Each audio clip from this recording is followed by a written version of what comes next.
Greetings, fellow Earthlings, and welcome to Tales from the Hoop, a podcast dedicated to diving into the weird, wild, and wacky stories from basketball history. I'm your host, Ricky Freck, and today I will be telling a story about a legendary NBA center to my brother.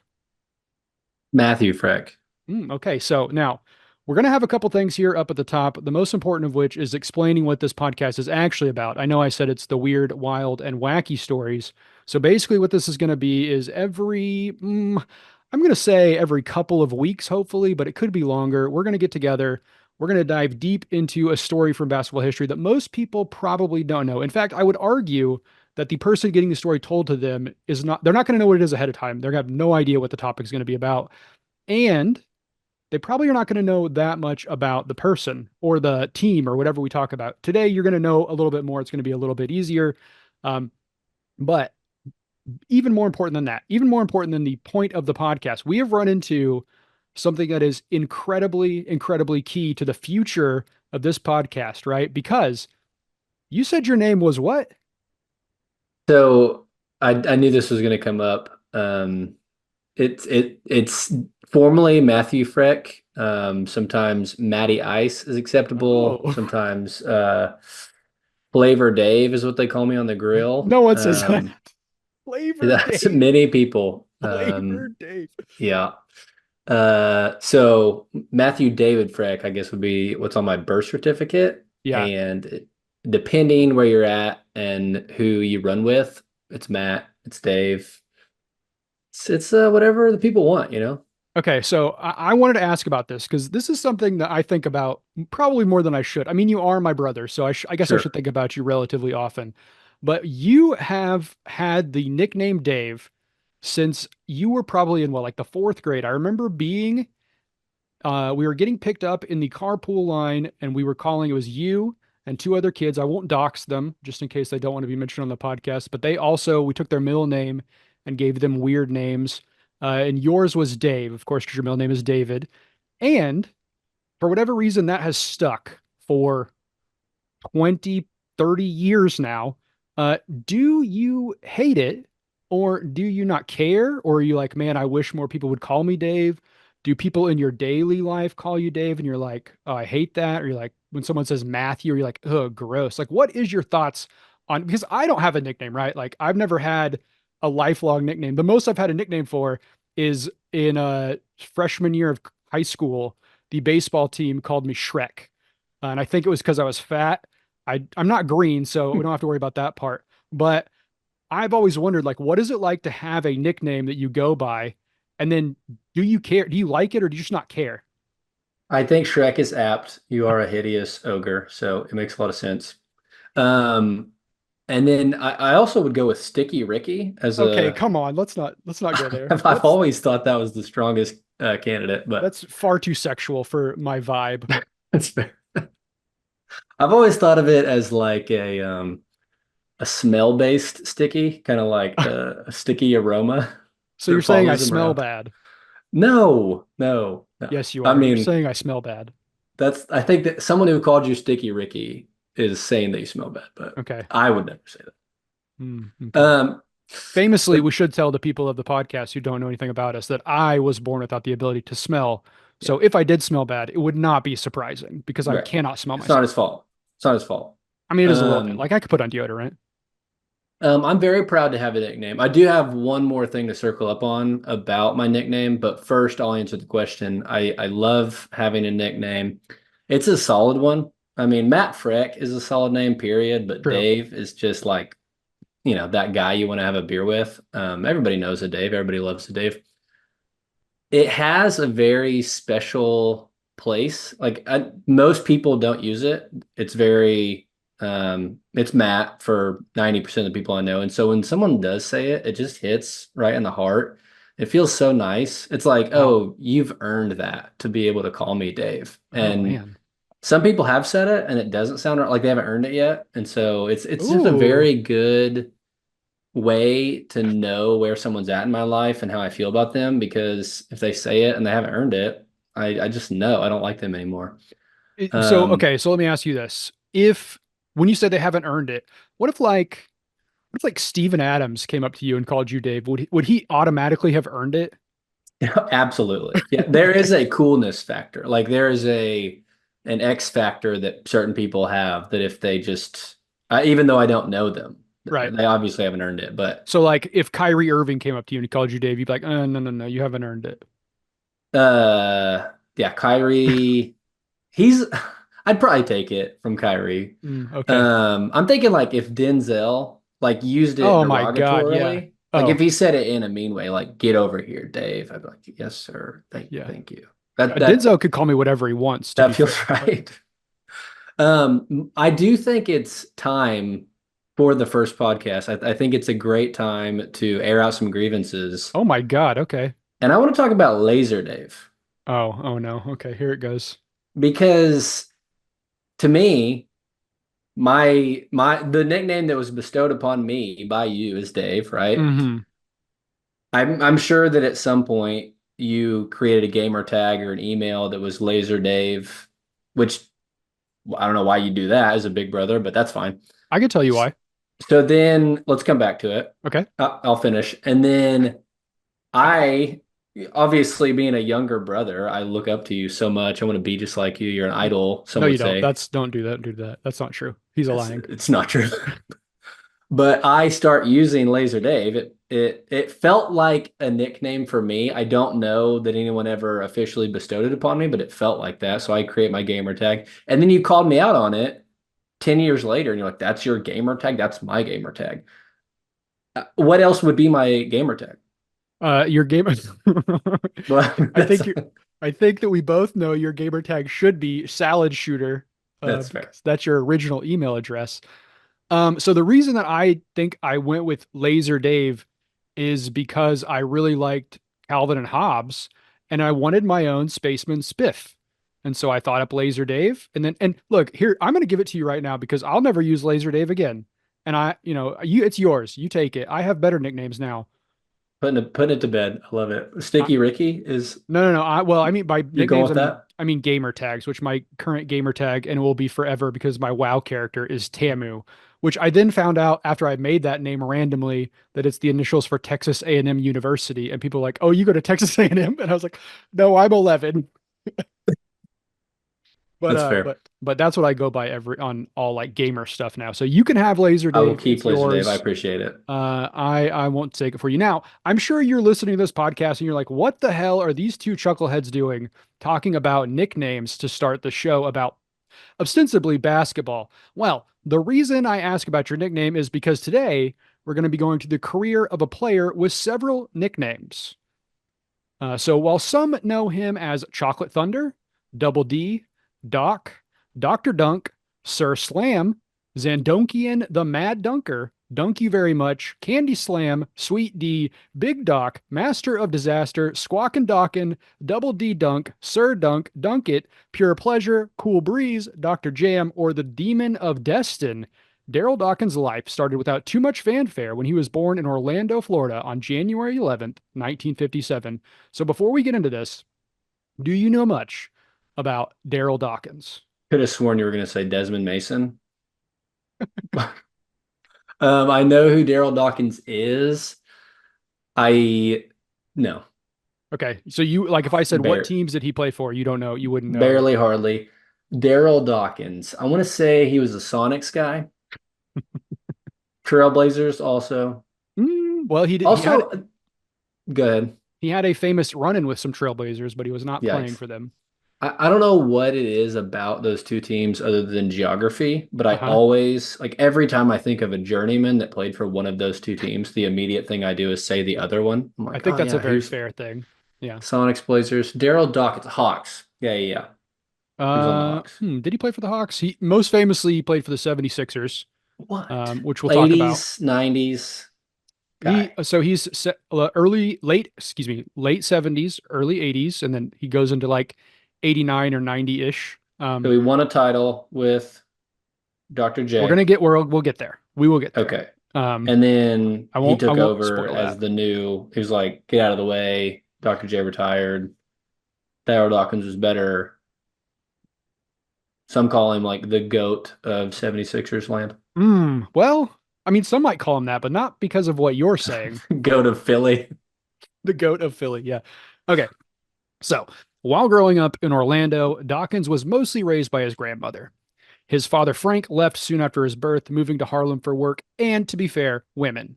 So, not a very great household to grow up in. Dawkins' family did get indoor plumbing. Oh, excuse me. Dawkins' family didn't get indoor plumbing until he was in middle school, and he worked several odd jobs throughout high school, sleeping floors, helping at Charlie's tire shop for $2.50 an hour, and picking oranges in the fall to buy his mother something for Christmas.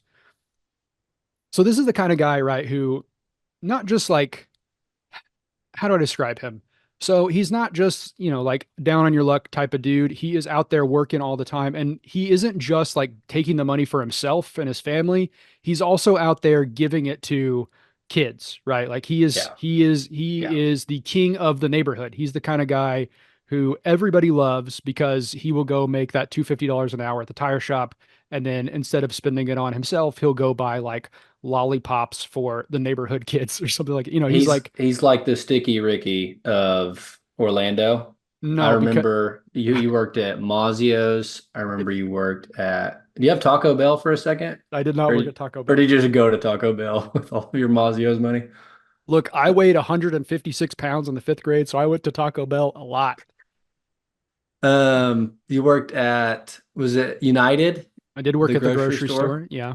And then a very common complaint I've heard throughout your life is that you had to use all that money for gas and then you had to drive me everywhere. So, I mean, really, you were keeping the family together the whole time.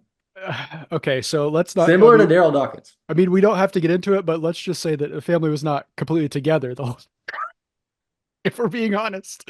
Yeah. So so this is the kind of guy, right, that had a tough life, but a good, but not. I wouldn't say a good life. I mean, I shouldn't. I would not say a good life, but not like an easy life. But he was, he's trying to keep stuff together. And then what you commonly hear about people like this who grew up impoverished, had a lot of trouble in life, when they stepped on the basketball court, that's when things got easier, right? Like they could put it all away. Basketball was their escape. Okay. To say things got easier when Darryl Dawkins stepped on the court probably wouldn't be true. So, in a 1980 article from Inside Sport, his high school basketball coach remembered, I saw people throw bananas at him, animal crackers. Once in a game at Winter Park, somebody said something about his mother, and he chased the kid right up into the stands. However, Dawkins continued to play at a high level and became one of the best high school players in the country had ever seen by 1975. That season, Dawkins led Maynard Evans High School in Orlando to the state championship while averaging a ludicrous 33 points and 21 rebounds. As you'd imagine, he was recruited by nearly every college in the country, but narrowed his choices down to Florida State, Kansas, and Kentucky. Now, so you don't know anything about Darryl Dawkins, right? So what I'm about to say, you're not going to remember this.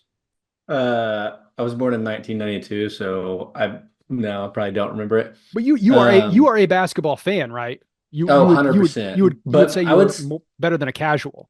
I would say my expertise really starts with Tim Duncan, like post Tim. Like I do a lot of Sporkle quizzes Uh-huh. where you type in like, oh, who won the title in every year ever, and I can do like entire All-Star teams from 2024 back to like 1999, like Wow, that's 2000. impressive.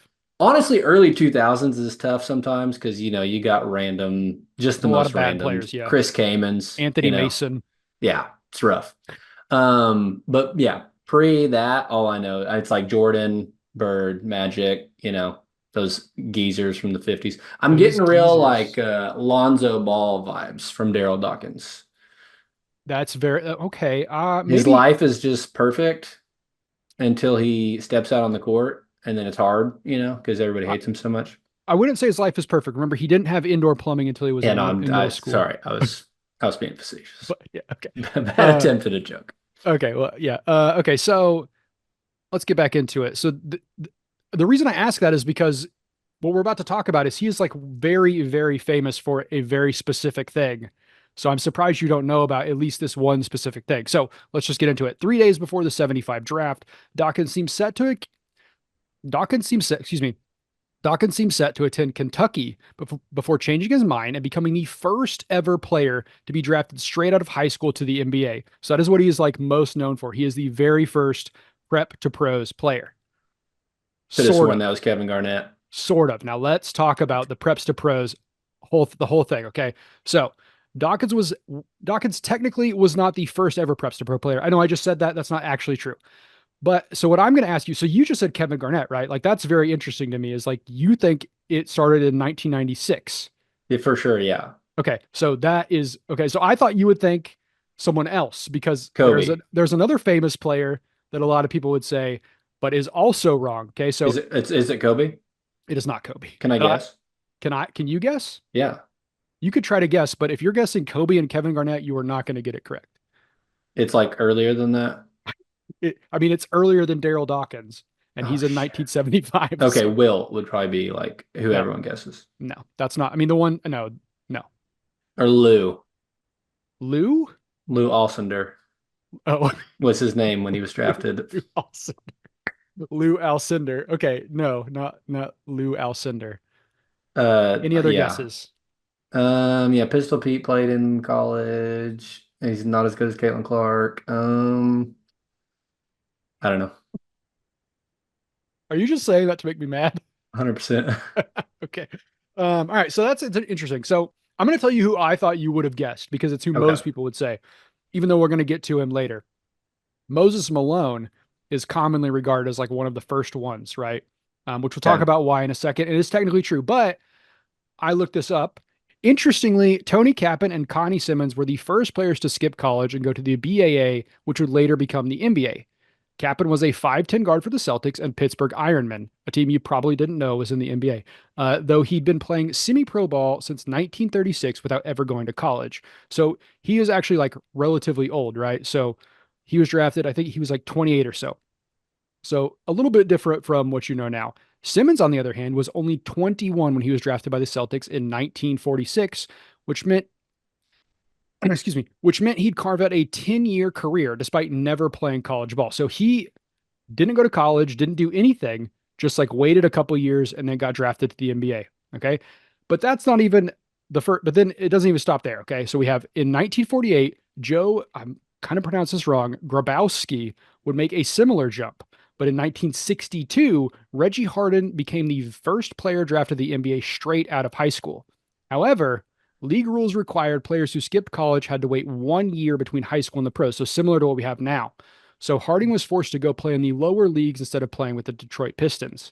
In 1963, the Pistons drafted him again, and Harding signed, but he was kept off the roster because there was an ongoing police investigation happening around him. He eventually did make his way to the NBA in 1964 and played for 4 seasons before drug issues ended his career earlier.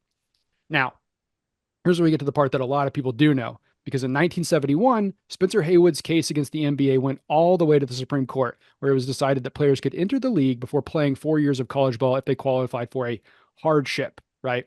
So this started happening a lot. Haywood's mother was raising 10 children while picking cotton for around $2 a day. So the money he stood to make after signing a 6-year, $1.5 million contract with the Seattle Supersonics would go a long way to bring his family out of extreme poverty. And then you saw a lot of players doing this, like Dr. J. He got a hardship. He did like 2 years of high school of college ball and moved on to the ABA, but a lot of it was happening over there. So then that led to Moses Malone making the jump to the ABA in 1974. So he went straight from high school senior to the ABA, no college at all, just went straight there to the ABA. He was immediately all star in the league and was making $1 million over 5 years, despite being drafted in the third round. Two young players would see that success and decide to make the jump themselves in 1975, but this time they went directly to the NBA. So, of course, Darryl Dawkins famously is the first high school player to make the jump, but he was not the only player in 1975 because on May 29th, 1975, the Philadelphia 76ers made history when they picked Darryl Dawkins fifth overall and made him the first prep to pros player in NBA history. But a few hours later, the Atlanta Hawks got their own young gun with heaps of potential when they selected Bill Willoughby with the first pick of the second round.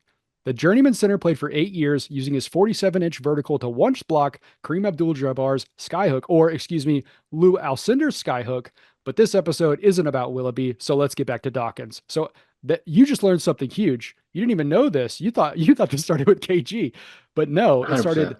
started 20 years before KG, and then it did it. Another player didn't do it until KG did it in 98 or whenever that was, 96 maybe? Was he? No, he was even before that. Was he 95? Because KG. Kobe's 96, right? So KG would be 95 or 94 maybe even. Yeah. Which actually I have it written down. We won't get into it, but That's pre-Duncan. So but there is a very interesting story about we'll KG's jump to the NBA and like why he even made that jump that we will probably talk get about there. someday.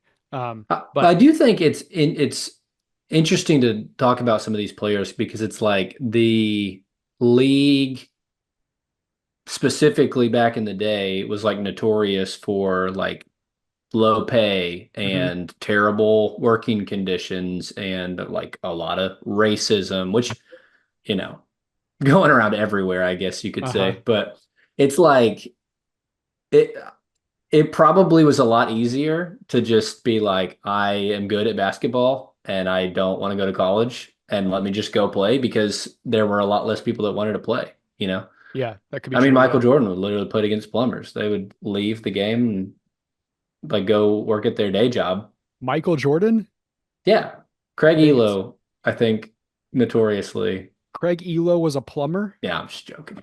But I mean, I mean, seriously, back Bill in Russell, you could say that about, but 1975, like they probably, not that they were begging people to come play, but well, I do want even to say, like, okay, you are in some instances correct. There was a lot of players who were not that good in the NBA at this time, but I do want to point out that maybe this has been lost in my write up of Darryl Dawkins, but this guy was viewed as the next Wilt Chamberlain. He hmm. was like supposed to be the next big thing in the NBA.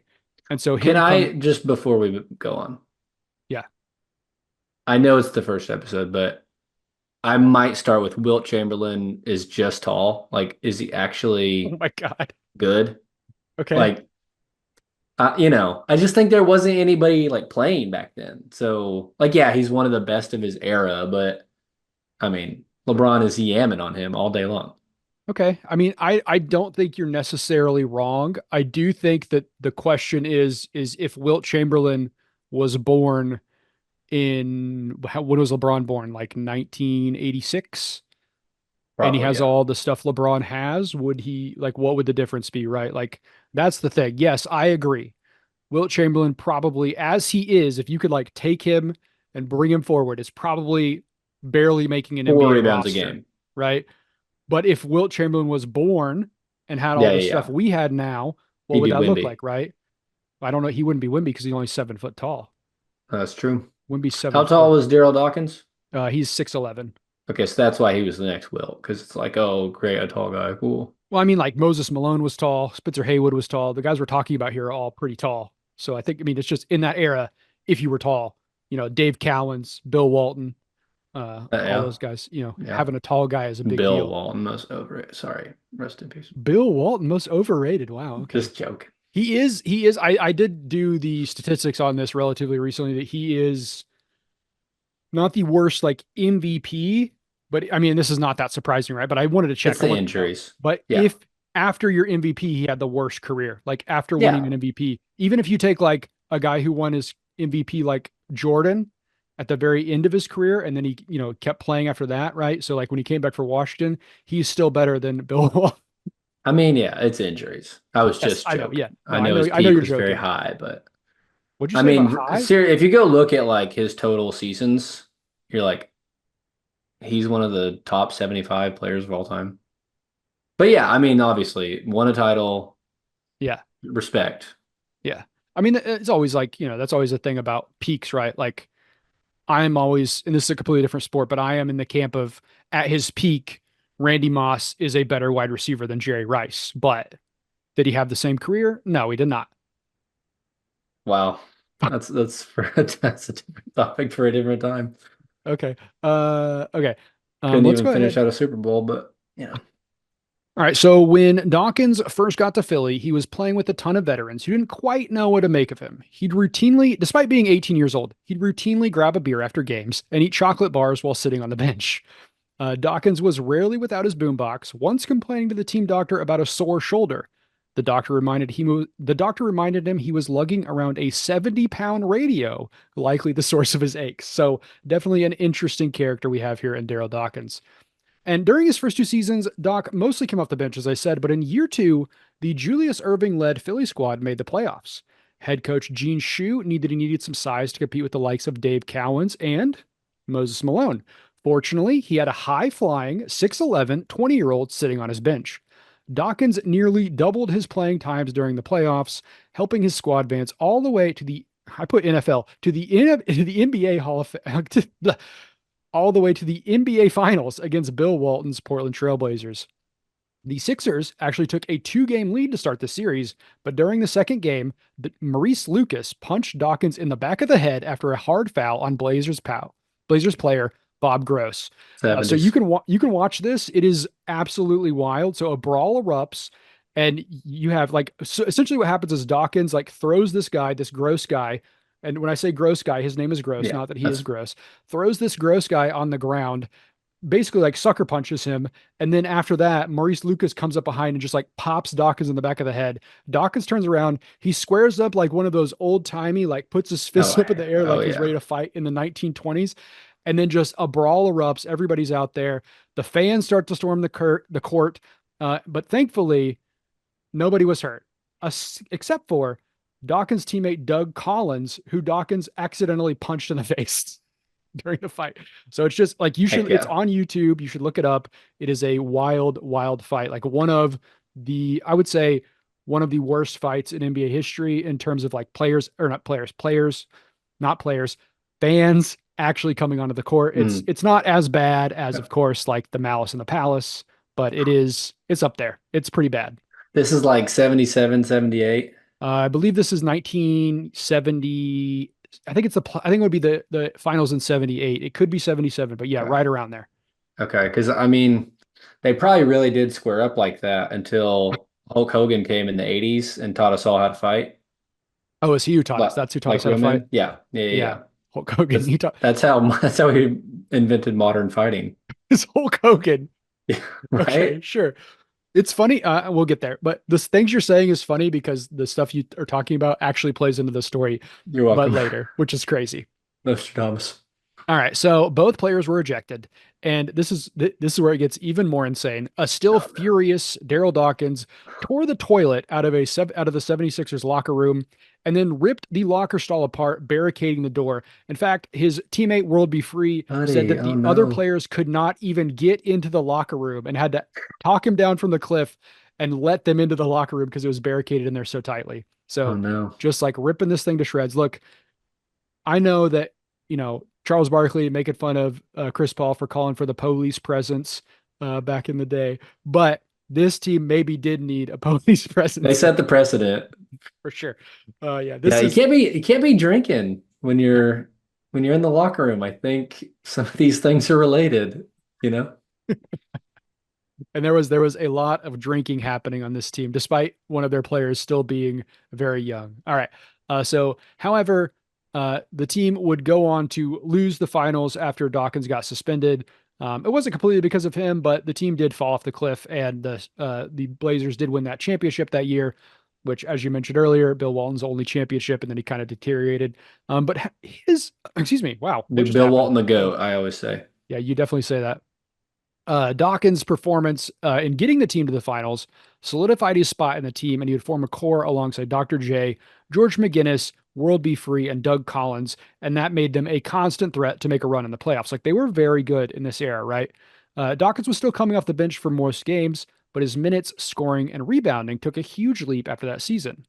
Despite the notable jump in production and 76ers winning ways, it wasn't until November 13th, 1979, that the Dawkins legend truly went national. Now, here's where I'm going to stop down and ask you, do you know what happens next? Do you have any idea what he's like, even beyond the becoming the first prep to pros player, what like a lot of people know Darryl Dawkins for? Yeah. Oh, I okay. um I couldn't tell you the difference between Darryl Dawkins and Clyde Drexler at this point. I like I know the name and I know it means something. And the fact that they're like 7 inches of difference in between the two of them. Oh, really? Clyde Drexler's a shooting guard. Wimby's a shooting Famously, that guard, is that you is like know? one of the major reasons they didn't draft Michael Jordan is because they didn't know if they could play two shooting guards alongside each other. Oh, the Blazers. Yeah. Should have drafted Darryl Dawkins there. I mean, Uh, yeah, yes, yes. 10 years earlier. um, Darryl Dawkins in the 80s. I know, did he stay on the 76ers? He gets traded later, but But like for right the now first he's half of the in 80s? um the first few years of the 80s. Okay, they win a title in 81, 82. Yeah, they do. So I'm gonna guess that's what he's known for is he won the title with Dr. J, got to let Dr. J ride off into the sunset. Okay, let's Um, let's see if you're right. All right. So this is yeah. remember, this is in 1979. All right. Okay. Daryl Daw well, this act what I'm I shouldn't have said it that way because what I'm about to say is not when he's 1979. Daryl Dawkins' first dunk of his life happened when he was in the eighth grade. The future big man was playing at Hankins Park in Orlando with his friends Snake, Jesse, and Pete. Around midnight on that rainy night, Dawkins attacked the rim and did something he never accomplished before, but would quickly become his calling card. I didn't know what the hell I'd done, Dawkins said in a 1980 profile. All I knew was all of a sudden, everybody stopped playing and their eyes got big. Somebody said, "My God, you dunked it, man." I remember that feeling when it hit me. The feeling was, "Hey, I want to do that some more." Just what a quote. And that is exactly what he did. While Dawkins was always one of the most ferocious dunkers in the NBA, after all, that's a big reason why he was always a league leader in field goal percentage. That November night in 1979 took things to another level. In a game against the Kansas City Kings, Dawkins saw his moment, elevated above every Kings player in his vicinity, and threw down one of the most powerful slams you've ever seen, shattering the backboard into thousands of pieces. 3 weeks later, he did it again, though this time the entire backboard didn't come down.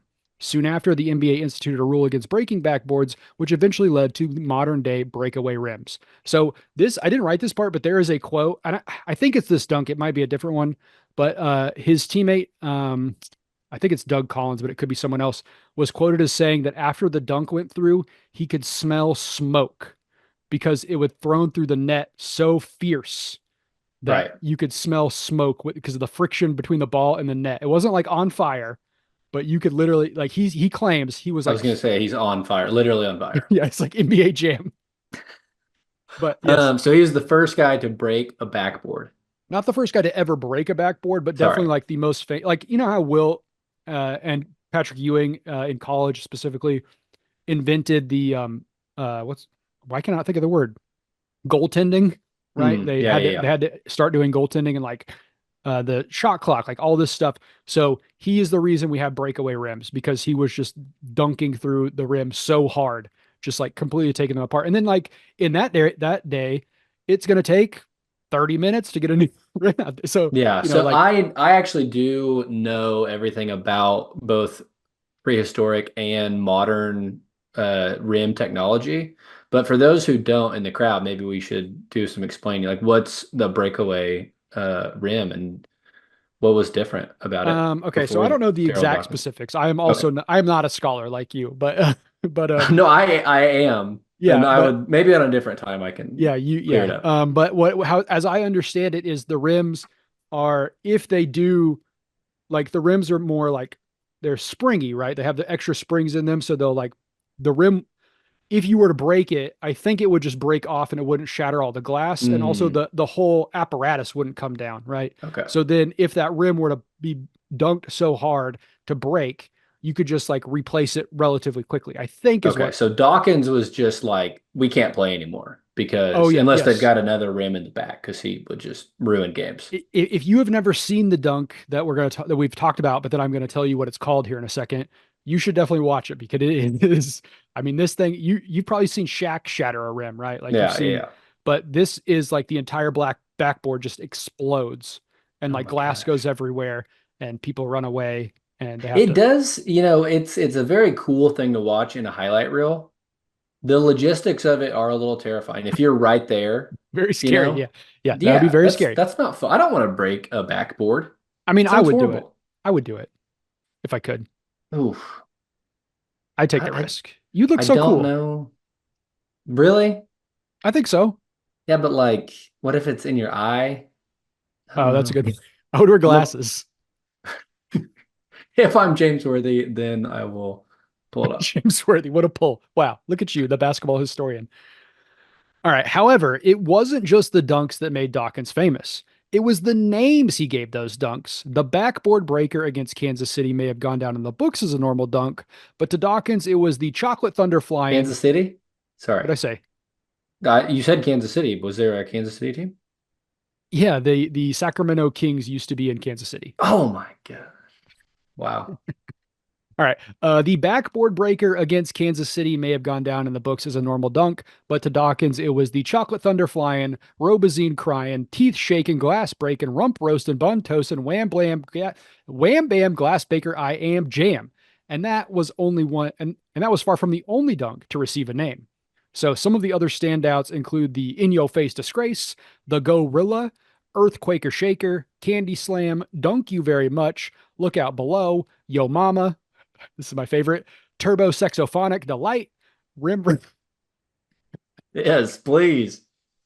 Rim Wrecker, Cover Your Head, Spine Chiller Supreme, Slam Bam Thank You Man, Walk Away from Love, and the Greyhound Special, which is what Dawkins called it, in the rare moments that he went coast to coast for a slam. So this guy, is more than just a basketball player. He is a magician with the spoken word.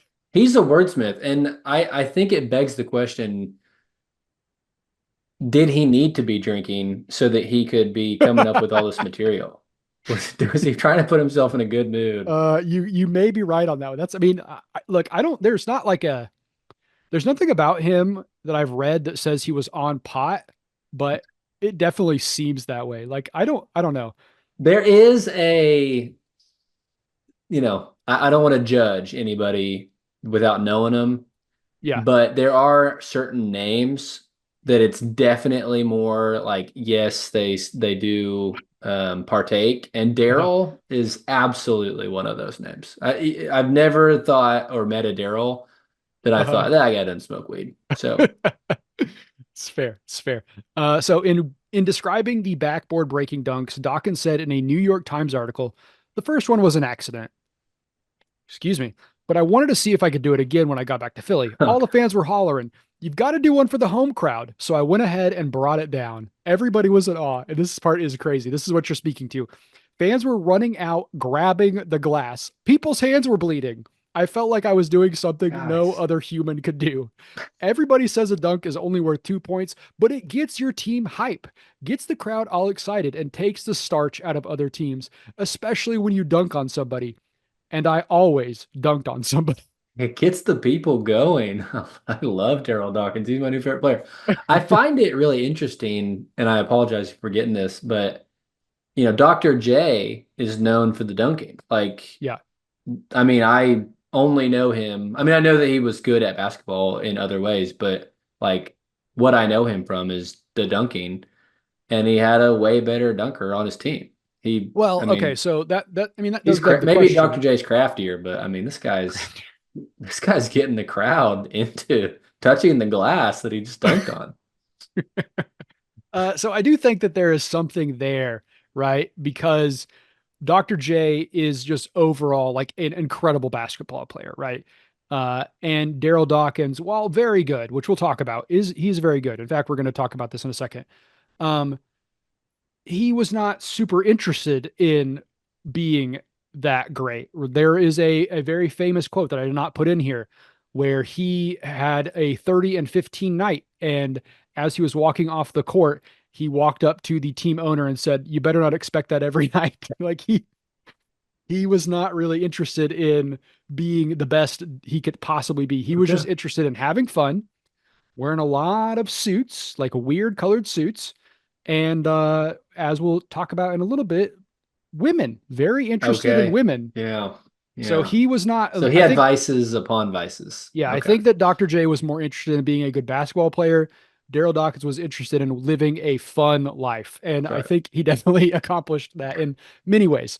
But yes, I think that a lot of people do remember Darryl Dawkins for his dunking, but he wasn't in like the dunk contest. And also you have to think he's a 6'11" guy, right? Like his dunks are more like ferocious, right? It's power dunks. They're not these like acrobatic, going through the air, doing things in the air you would never see.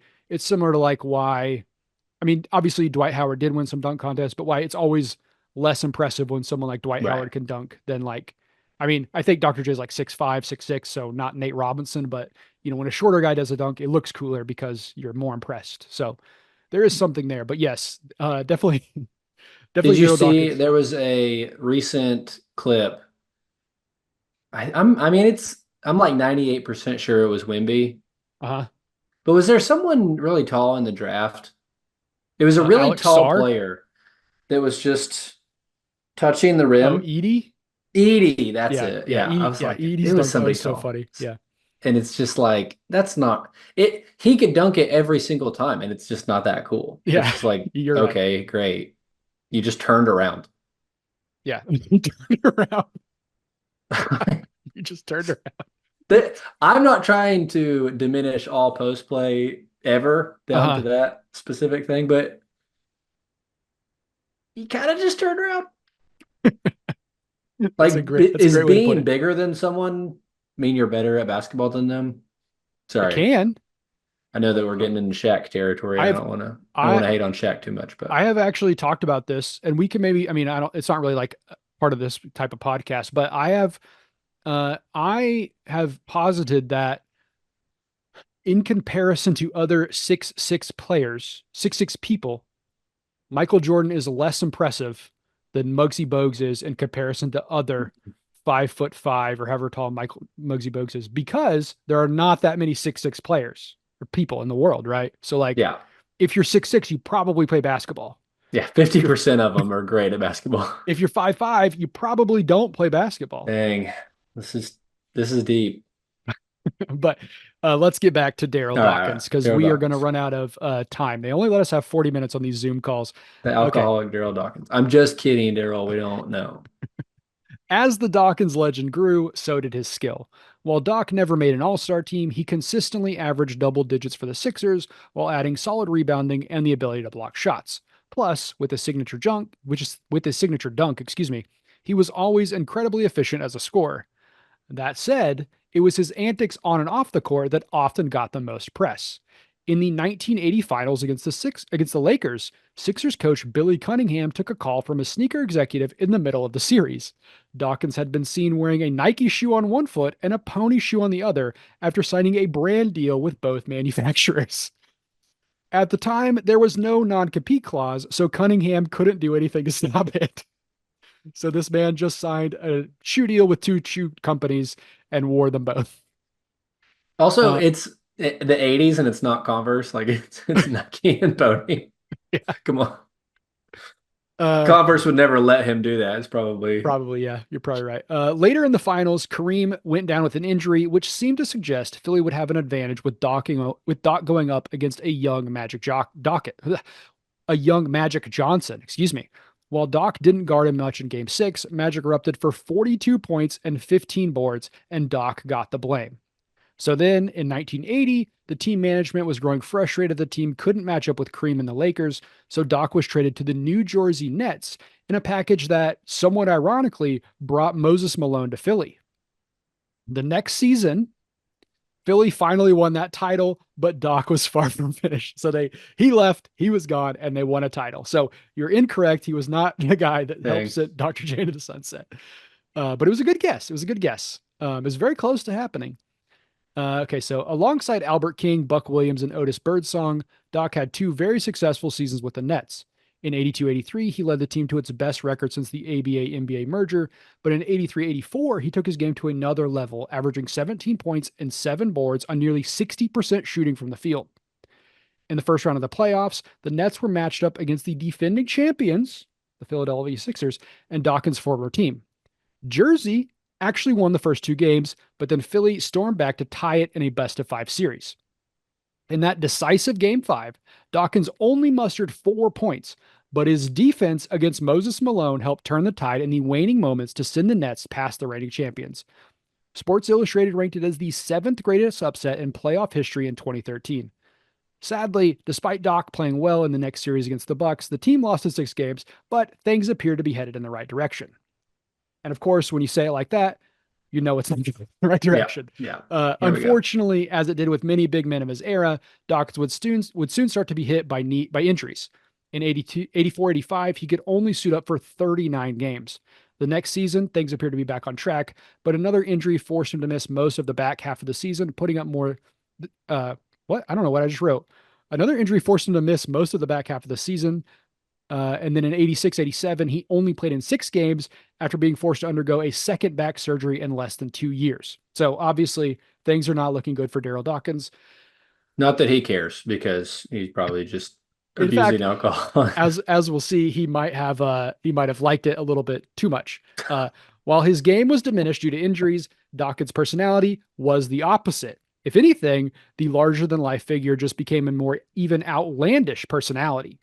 In 1986, he appeared at WrestleMania 2 as a guest judge for the boxing match between Mr. T and Roddy Piper, which of course was a great match. We all know that. It's very great when the WWE hosts any type of boxing match. It always works. Yeah, every time it's The golden stuff. what's the one that they did? Uh, the Billy Gunn one where they had like shoot boxing matches and people were just like, I don't even know about and then he that. fought Butterbean at the end. I always think about Big Show versus Floyd Mayweather. But that was that a boxing match or a wrestling match? Uh, I think it was boxing. Oh, okay. Well, the one I'm talking about, I think it was Billy Gunn. Maybe it's No Billy one some. should fight Butterbean in the WWE. So it was. They thought what was going to happen was it was going to be Doctor Death versus JBL.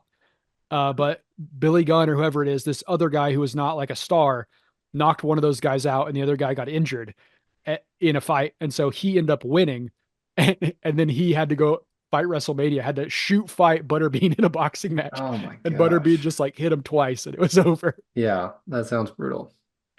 Yeah, Uh, I need Darryl Dawkins, the Darryl Dawkins. I need to go watch the Darryl Dawkins WrestleMania. I That mean, I'm sounds sure he doesn't amazing. do much. He's probably just like sitting there. But Yeah, yeah, he also sounds like the kind of guy that just he could be the Dion Waiters and get the little screen time, but use it all up, you know? yeah, true, true. I mean, he definitely would use up that screen time if he got it. In 1989, he starred in a very strange documentary that you can watch on Netflix called The Big Bang, Sex, Life, and the Cosmos, where he's credited as simply the basketball star and asked about his beliefs in God and views on sex, among other philosophical questions. And yes, I did watch his segments.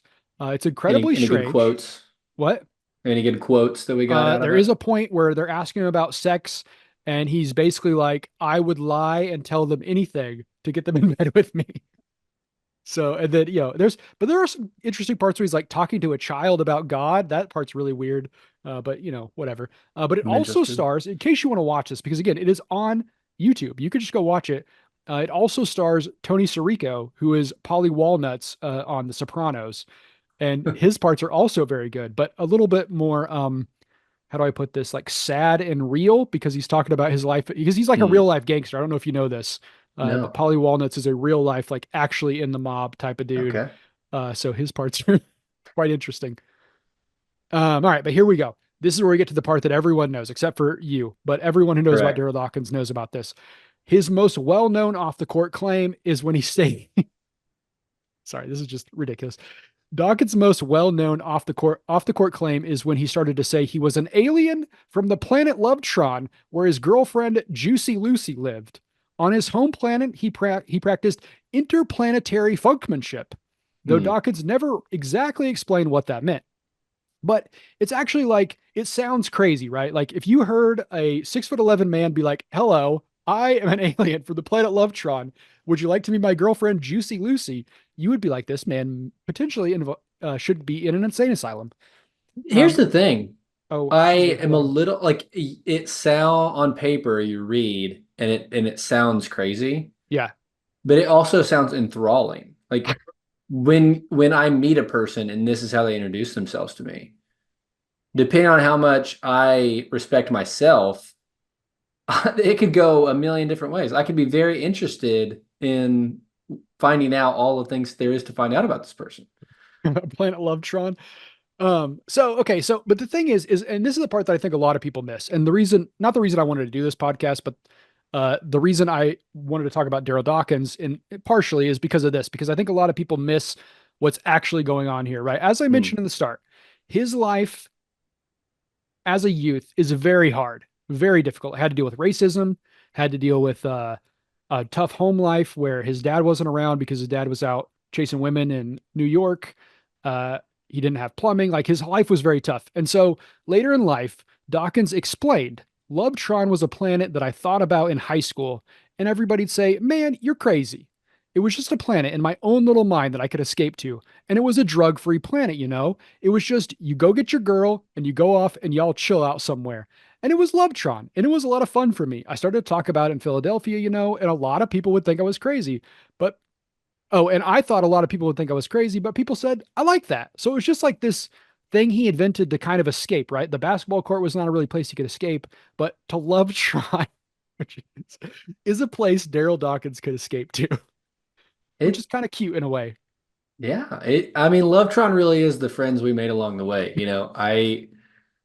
I feel for him. I think we all have that thing, that thing in our past that we idealize and maybe are searching for, and that's what he had. And Yeah. unfortunately for all the women he lied to, that's the way that it played out on those specific people. But Uh, I mean, it sounds like he just was a guy that was looking for that thing he was searching for, and he had a fun time doing it. yeah, for real. I think I'd like to hang with Darryl Dawkins. Well, I have some bad news on that front, but we'll get there in a little bit. Okay. Dawkins would eventually make his way to the Detroit Pistons, where he won a title with the Bad Boys in 1989, but he only played in 14 games. Now, if anybody belonged on the Bad Boys, definitely Darryl Dawkins, right? Like he's a perfect person for it. He actually, isn't it? Is I think it's Dennis Rodman that did that "bad as I want to be" thing. Hmm. I'm pretty sure though that he stole that quote from Darryl Dawkins because I think Darryl Dawkins once said that in an interview like years before Dennis Rodman said it. I don't want to put all of Dennis Rodman's personality on Darryl Dawkins, but I mean, he goes to the Pistons when Dennis Rodman is a young gun, up and coming, Maybe as so. Darryl Dawkins on the way out. I think he passed the torch, Oh literally. yeah. I mean, I would say so if I were going to be like, who is the patron saint of this podcast if it continues to go, it is Dennis Rodman and it is Darryl Dawkins. Those are the two guys who like perfectly 100%. exemplify what the kind of stories I'm looking to tell on this podcast. And maybe uh some true crime because we're gonna get some true crime eventually too. Okay, so we're going to move on quickly because Zoom just told me that we only have another 10 minutes. So here we go. After that, he spent several years playing in Italy before playing with the Globetrotters and then with the Sioux Falls Skyforce of the CBA alongside Manute Bol. Dawkins would stick with the game as a coach and sometimes player coach at lower levels until 2011 when he left his role as the coach of Lehigh Carbon Community College, excuse me, where he stressed school first and basketball second. A bit different from his own career, but Dawkins had plenty of time to learn by then. At that point, he had also become a family man after spending much of his career chasing the ladies. So Dawkins was actually married 4 times. The first was to a woman named Penny early in his career, but the whole monogamy thing was just a suggestion. And they had their marriage annulled, though the two do have a daughter named Dara. His second marriage was to Kelly Barnes, but sadly, and this is actually I should probably say trigger warning for suicide. She overdosed on prescription medication and passed away in 1987 while the two were estranged. That left Dawkins inconsolable, and after 9 months of living off deferred payments from the Nets, he married a former cheerleader for the Nets, Robin Thornton. That relationship lasted an entire decade before the two got divorced, and Dawkins met his wife, Janice Hoderman, while coaching in Allentown, Pennsylvania. And we're about to wrap up here, so I'll just go kind of quickly. Hoderman had a daughter with Down syndrome named Tabitha from a previous marriage, but Janice made Darryl wait 6 months before formally introducing the pair. Tabitha had come to several of Darryl's games where he made silly faces at her in the stands, but when they officially met, they were instant buddies. In the years that followed, Dawkins did take that coaching job I mentioned earlier, but taking care of Tabitha and the couple's 2 other kids, a son Nicholas and another daughter Alexis, became his favorite gig, which is fitting given how much Dawkins gave back during his career, hosting youth camps around the country and trying to give those kids the things he never had while growing up. After taking up that coaching job at Lehigh, Dawkins seemed completely at peace with who and where he was, saying, Lovetron is temporarily shut down for repairs. It may be shut down for the duration. I'm on the coaching planet right now. His former teammate, Fred Carter, probably summed it up best when he said, No one would have thought, including myself, that Darryl Dawkins would be a college coach. Darryl was never serious. That's the picture I had of Darryl in my mind. But all this time, Darryl was absorbing knowledge. He's telling these kids, meet your expectations because I didn't. I never saw it coming. Sadly, Dawkins passed away in 2015 after a heart attack. He remains one of the most interesting players in NBA history. Not really a bust, but also someone who let his love for living life and having fun get in the way of what could have been an all time NBA career. However, I wonder if Dawkins would be remembered as fondly if he had lived up to that prodigious potential and not been the funky alien that captured the imagination with his gravity defying dunks and creative way with words. Either way, I think it's clear that he not only helped inspire future players to make that jump straight to the pros, though it would take 20 years before KG opened the floodgates, and also helped give players the freedom to express themselves on and off the court. So that is the story of Darryl Dawkins. Do you have anything you want to say at the end here? My Nobody. only theory left outstanding, I think, is that all those times that he was drinking, I think he was taking notes in the locker room, and Okay. I like to imagine that he had a little notebook or maybe a tome, an encyclopedia of Daryl, Okay. and he gave it to Dennis Rodman, and Yeah, for sure.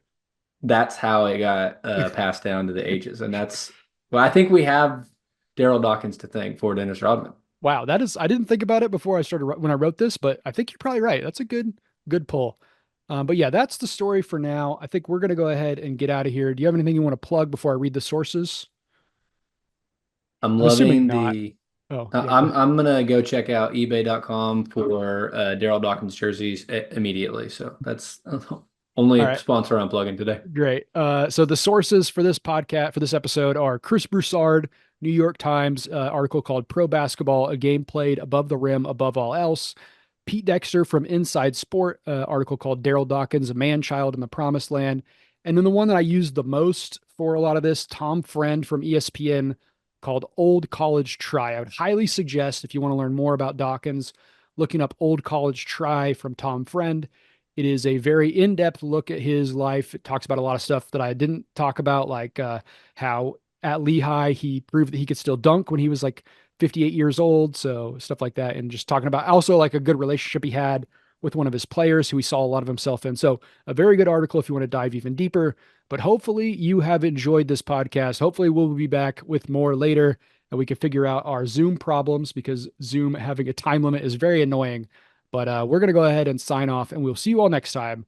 Goodbye. Thank you, Darryl Dawkins.